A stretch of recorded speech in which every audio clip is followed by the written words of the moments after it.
Taib, Assalamualaikum warahmatullahi wabarakatuh. Bersyukur kepada Allah, bersalawat kepada Nabi. Allahumma sholli ala Sayyidina Muhammad wa ala ali Sayyidina Muhammad. Saya Abdullah Fuad dari kelas Perbankan Syariah 4A akan menyampaikan materi seputar investasi, keuangan, dan moneter. Jadi yang pertama, pengertian investasi. Investasi adalah penanaman modal atau aset dengan harapan akan mendapatkan keuntungan di masa yang akan datang atau di masa depan. Contohnya itu kita membeli saham perusahaan untuk mendapatkan dividen atau capital gain. Ada juga tujuan investasi. Tujuannya antara lain untuk memperoleh keuntungan, menjaga nilai kekayaan dari inflasi, menyiapkan dana pensiun, dan mencapai tujuan keuangan tertentu. Contohnya itu kayak kita investasi di reksadana untuk persiapan biaya pendidikan anak. Ada juga jenis-jenis investasi. Jadi jenis investasi itu yang pertama itu investasi real. Investasi real ini berupa barang atau aset fisik seperti emas atau properti. Contohnya itu kita membeli rumah atau gedung untuk disewakan, atau kita kayak gitu untuk disewakan. Itu investasi real. Ada juga investasi finansial dalam bentuk surat berharga seperti saham, obligasi, reksadana. Contohnya itu kayak kita membeli saham perusahaan di PT-PT yang ada di Indonesia atau luar negeri. Ada juga investasi menurut Islam dan jenis investasi yang diharamkan. Di dalam Islam, investasi diperbolehkan selama tidak mengandung bunga atau riba, gharar atau ketidakpastian, dan maisir atau judi. Contoh investasi yang diperbolehkan itu kayak investasi di saham syariah atau suku, itu yang diperbolehkan oleh agama. Ada juga contoh investasi yang diharamkan oleh agama. Salah satunya itu investasi di perusahaan yang membuat minuman keras atau yang membuat obat-obatan yang memabukkan gitulah, yang kayak narkoba gitulah, minuman keras. Ya, seperti perusahaan perjudian atau bank konvensional yang berbasis yang ada bunganya. Jadi itu beberapa contoh investasi yang dibolehkan dan tidak dibolehkan. Yang penting investasi yang dibolehkan itu dia tidak mengandung riba, tidak ada mengandung gharar, dan tidak ada mengandung maisir. Semua itu boleh kecuali jangan ada yang tercantum di antara ketiga tersebut. Kita masuk kepada pengertian uang.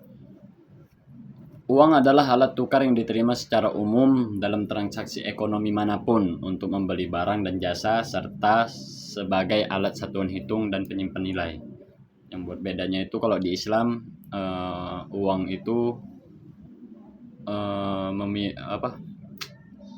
ada hak orang lain di situ dan kita harus menyisihkannya untuk bekal kita di akhirat. Nah, itu kalau di uang menurut Islam cuman bedanya di situ. Kalau fungsi-fungsi duniawinya sama semua, cuman bedanya itu kalau di Islam ada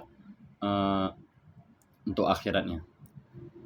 Dan apa itu manajemen keuangan? Manajemen keuangan adalah proses merencanakan, mengelola, mengarahkan, dan mengontrol keuangan suatu individu atau organisasi agar sumber daya keuangan dapat digunakan secara efisien untuk mencapai tujuan. Contohnya itu seorang manajer keuangan membuat perencanaan anggaran tahunan dan mengatur pengeluaran agar perusahaan tidak rugi. Itu manajemen keuangan. Apa tujuan manajemen keuangan? Yang pertama itu memaksimalkan nilai perusahaan. Yang kedua, mengelola arus kas. Yang ketiga, menjaga likuiditas dan solvabilitas. Yang keempat, menjaga efisiensi keuangan. Dan yang kelima, memastikan penggunaan dana yang bijak.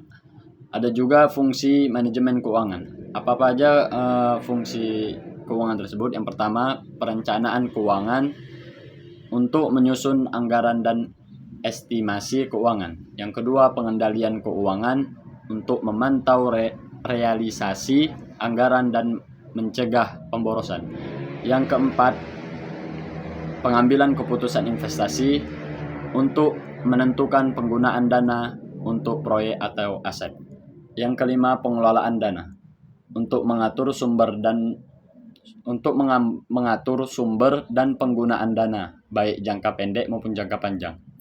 Dan ada juga tugas pokok manajemen keuangan. Yang pertama itu menganalisis kebutuhan keuangan, mengelola pendanaan dan investasi, dan yang ketiga membuat laporan dan evaluasi keuangan, dan yang keempat menentukan strategi pengeluaran dan penghematan, dan yang kelima mengelola risiko keuangan. Contohnya itu manajer keuangan menyusun laporan arus kas untuk mengetahui apakah perusahaan mampu memenuhi kewajiban jangka pendek. Dan kita masuk kepada moneter. Apa itu moneter? Kebijakan moneter adalah kebijakan yang dilakukan oleh Bank Sentral seperti Bank Indonesia untuk mengatur jumlah uang yang beredar dan suku bunga guna untuk menjaga kestabilitasan ekonomi. Contohnya tuh Bank Indonesia mengeluarkan suku bunga acuan untuk mendorong pinjaman dan konsumsi. Ada juga jenis-jenis kebijakan moneter, antara lain itu yang pertama kebijakan moneter ekspansif. Gunanya ini untuk mendorong pertumbuhan ekonomi dengan menambah jumlah uang beredar. Yang kedua kebijakan moneter kontraktif. Gunanya ini untuk mengurangi inflasi dengan mengurangi jumlah uang yang beredar. Dan ada juga instrumen kebijakan moneter. Ada instrumen yang namanya operasi pasar terbuka atau OPT. Ini membeli atau menjual surat berharga. Contohnya itu Bank Indonesia membeli obligasi pemerintahan untuk menambah likuiditas. Ada juga fasilitas diskonto. Pengaturan tingkat bunga pinjaman ke bank umum. Contohnya itu penurunan suku bunga, diskonto agar bank mudah mendapatkan dana. Ada juga cadangan wajib. Cadangan wajib minimum ini persentase yang wajib disimpan bank di bank sentral. Contohnya itu menaikkan GWM agar uang yang beredar di masyarakat berkurang.